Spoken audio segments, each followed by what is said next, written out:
ഏറ്റുമാനൂർ നഗരസഭയിൽ MCF ഇല്ലാത്തതിനെ തുടർന്ന് മാലിന്യം തള്ളുന്നത് വാട്ടർ അതോറിറ്റിയുടെ ഉപയോഗശൂന്യമായ കിണറ്റിൽ.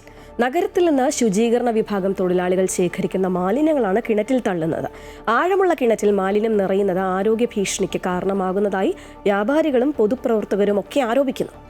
ഏറ്റുമാനൂർ നഗരസഭ ഓഫീസിനും മാർക്കറ്റിനും സമീപത്തായുള്ള വാട്ടർ അതോറിറ്റിയുടെ കിണർ ഏറെക്കാലമായി ഉപയോഗശൂന്യമായി കിടക്കുകയായിരുന്നു. സമീപകാലത്ത് കിണറിന്റെ ചുറ്റുമതിൽ പെയിന്റ് അടിക്കുകയും നെറ്റ് ഉപയോഗിച്ച് മുകൾ ഭാഗം മൂടുകയും സമീപത്ത് ചെടിച്ചട്ടികളും മറ്റും വെച്ച് ഈ ഭാഗം മനോഹരമാക്കുകയും ചെയ്തിരുന്നു. എന്നാൽ നഗരസഭയിലെ ശുചീകരണ വിഭാഗം തൊഴിലാളികൾ ശേഖരിക്കുന്ന മാലിന്യങ്ങളടക്കം ഇപ്പോൾ ഈ കിണറ്റിലാണ് തള്ളുന്നത്.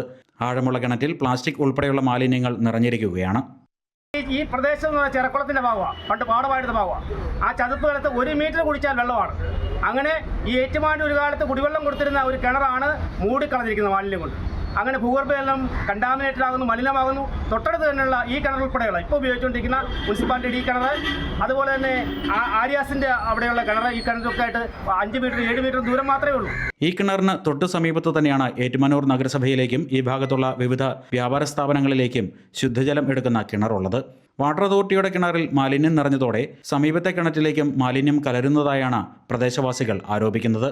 അതേസമയം നഗരസഭയിലേക്കും മറ്റും ശുദ്ധജലം എത്തിക്കുന്ന കിണറിലെ വെള്ളം 3 മാസം മുമ്പ് പരിശോധനയ്ക്ക് വിധേയമാക്കിയപ്പോൾ ആരോഗ്യത്തിന് ഹാനികരമായ ഒന്നിൻ്റെയും സാന്നിധ്യം കണ്ടെത്തിയിട്ടില്ലെന്നാണ് നഗരസഭ ആരോഗ്യ വിഭാഗം അവകാശപ്പെടുന്നത്.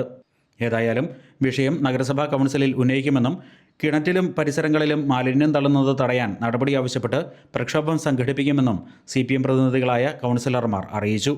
നഗരസഭാ ഓഫീസിന് സമീപം MCF സ്ഥാപിക്കണമെന്നും ഇവർ ആവശ്യപ്പെട്ടു. അമൃത ന്യൂസ്, കോട്ടയം.